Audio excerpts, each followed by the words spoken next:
You must have done something to upset him, my mother said, watching me struggle to get up from the floor. The pain in my back was excruciating, but her words hurt more than any physical injury. My brother Marcus stood in the doorway, his face a mixture of anger and satisfaction. My name is Emma Collins, and at 24, I'd just experienced what would be the last time my brother would ever lay his hands on me. Though I didn't know it yet, that evening would change everything. I'd come home to help pack up my childhood home.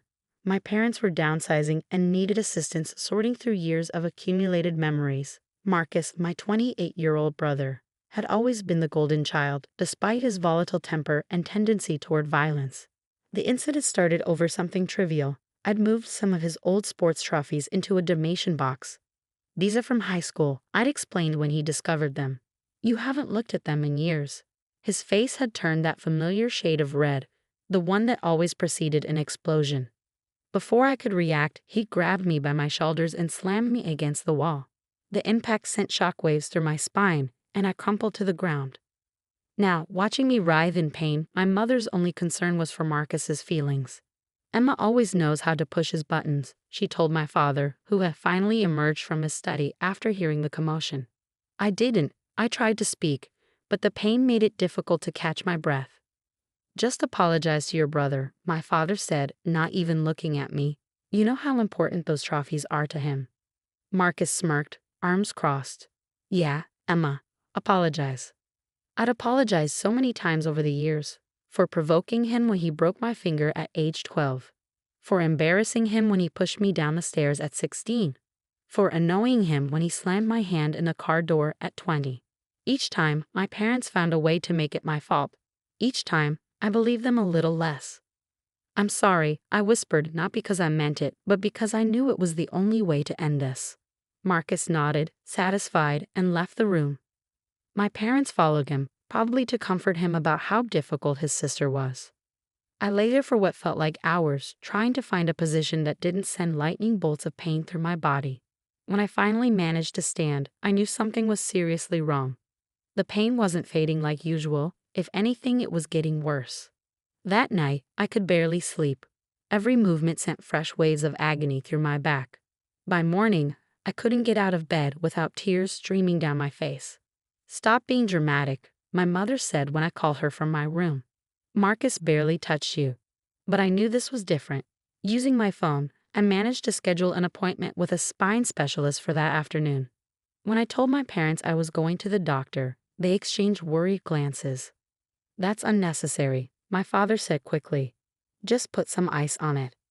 We don't need to involve outsiders in family matters, my mother added, her voice tight with anxiety. Their reaction only strengthened my resolve. For the first time, I saw their concern for what it was, not worry for my health, but fear of exposure. The drive to Dr. Sullivan's office was excruciating. Each bump in the road sent jolts of pain through my spine. By the time I arrived, I could barely walk upright. The nurse who took my initial assessment frowned at my pain level rating. And this happened yesterday, she asked, making notes in my chart. How exactly did you sustain the injury? I hesitated, years of conditioning making me want to protect my family, but something in her kind eyes made me tell the truth. My brother threw me against a wall, I said quietly. My parents said I provoked him. She paused in her writing, looking at me carefully. This has happened before. I nodded, and for the first time in years, I felt tears forming, not from pain, but from the simple act of being believed. Dr. Sullivan, a tall woman with silver hair and sharp eyes, ordered immediate x-rays and an MRI. As I lay in the imaging machine, I thought about all the times I'd hidden bruises, made excuses, convinced myself it wasn't that bad. When Dr. Sullivan called me into her office to review the results, her expression was grave. The images on her screen showed my spine in stark detail, and even to my untrained eyes, something looked wrong. Emma, she said, her voice gentle but firm. I need you to listen carefully. This injury didn't just happen yesterday. Your spine shows evidence of repeated trauma over many years. The latest impact has caused severe damage that requires immediate attention. I stared at the images, seeing years of abuse mapped out in my bones. What does that mean? It means, Dr. Sullivan said, reaching for her phone, that I'm legally obligated to report this. And it means you have a choice to make about your future. As she dialed, I felt a strange sense of calm settle over me. For years, I carried the weight of my family's secrets, believing their lies about my role in my own abuse. But now, looking at the undeniable evidence on the screen, I knew the truth was finally going to come out. The specialist's next words would set in motion a chain of events that would change my life forever. And for the first time, I was ready to let it happen. Dr. Sullivan's report set off a whirlwind of activity.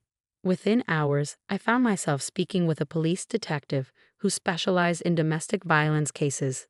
Detective Martinez listened patiently as I recounted years of abuse, her pen moving steadily across her notepad. Your medical records show multiple emergency room visits over the years, she said, reviewing a thick file. Broken finger at 12, concussion at 16, crushed hand at 20. Each time, the injuries were logged as accidents. I nodded, remembering how my parents had coached me before each hospital visit. Tell them you fell, they'd say. Tell them you were playing sports. Don't make your brother look bad. My parents, I explained to Detective Martinez, they always said I provoked him. That if I just behaved better, Marcus wouldn't get so angry. She looked up from her notes, her eyes kind but determined. That's what abusers want their victims to believe. But your spine specialist's report tells a different story. These injuries show a clear pattern of escalating violence.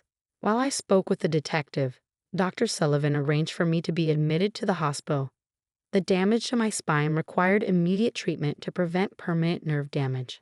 As the nurses settled me into my room, my phone exploded with messages from my family. "Where are you?" My mother demanded in a text. "You're causing unnecessary drama." "You better not be telling lies about your brother," my father warned. Marcus sent a single message. "You'll regret this." I turned off my phone, feeling both terrified and strangely liberated. The hospital social worker, Sarah, helped me file for an emergency protective order. "Your brother's threats, combined with the medical evidence, make this a clear case," she assured me. That evening, as I lay in my hospital bed, Detective Martinez returned with news. "We've spoken with your parents and brother," she said. "Their story is interesting." "Let me guess," I said, trying to smile despite the pain. "I'm clumsy and attention-seeking." "Actually, your brother claimed you attacked him first, and he merely defended himself. Your parents backed up his version." I closed my eyes, unsurprised but still hurt. Of course they did. But here's the thing, Detective Martinez continued, pulling out her phone. The spine specialist's report doesn't just show yesterday's injury, it shows years of systematic abuse. Your brother's story doesn't explain that.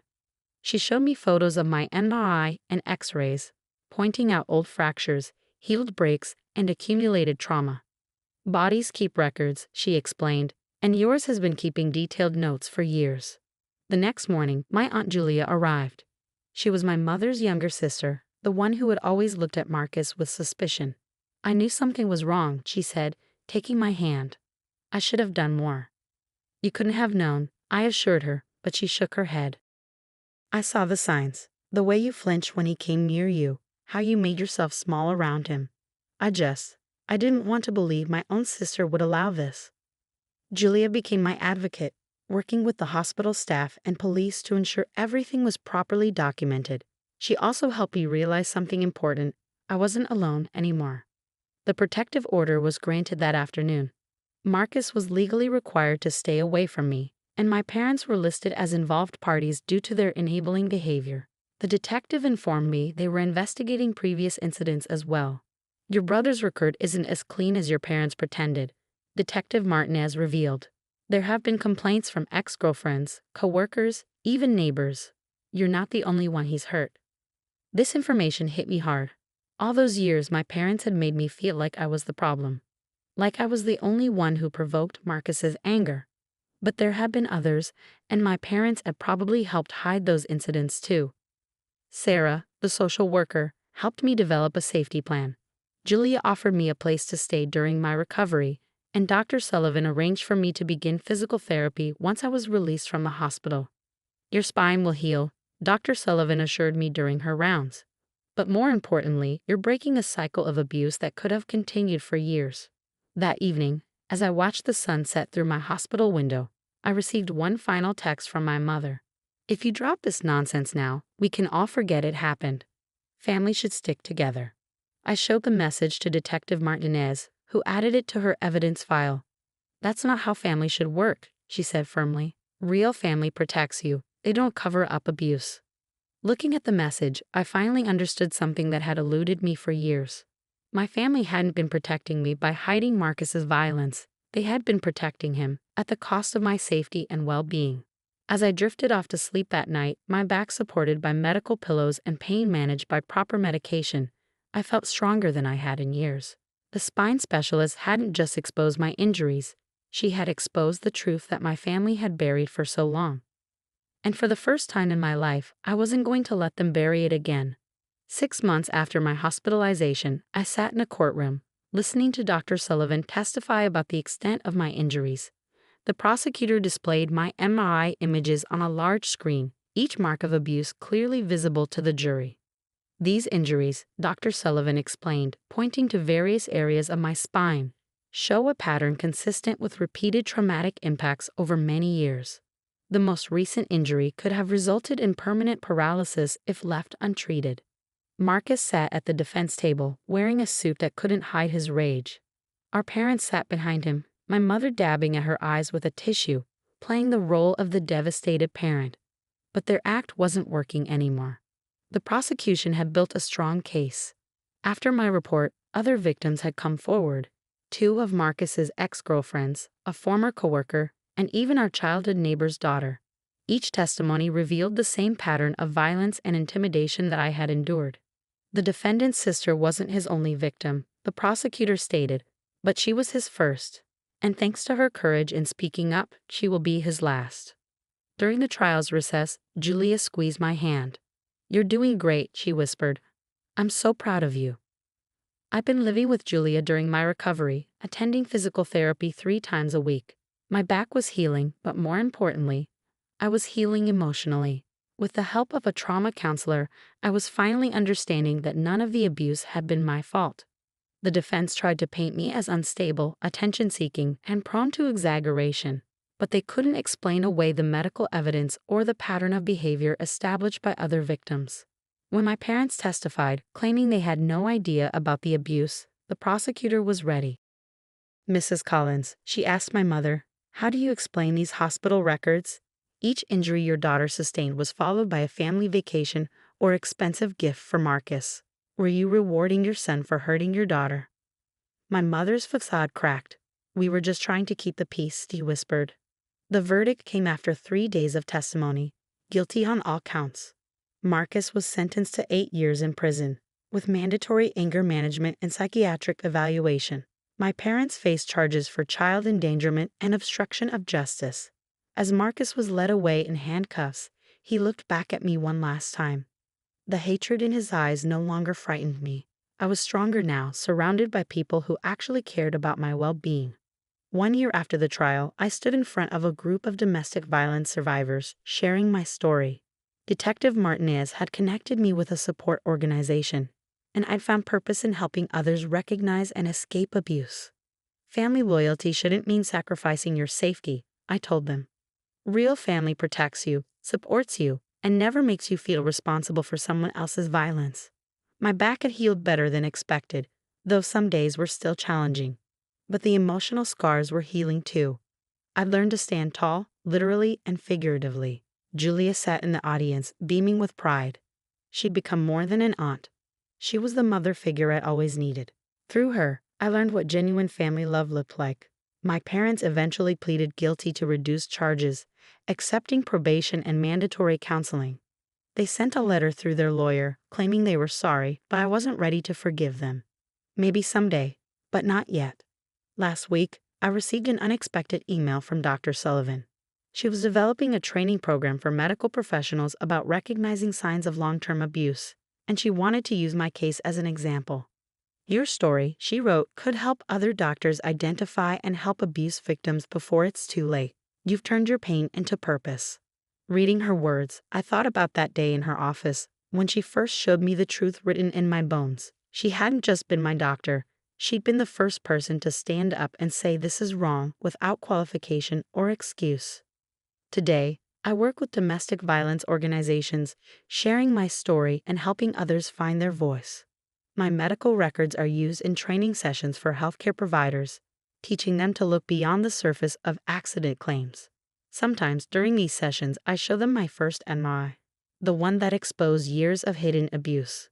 Bodies keep records, I tell them, echoing Detective Martinez's words. But it's up to us to read them and take action.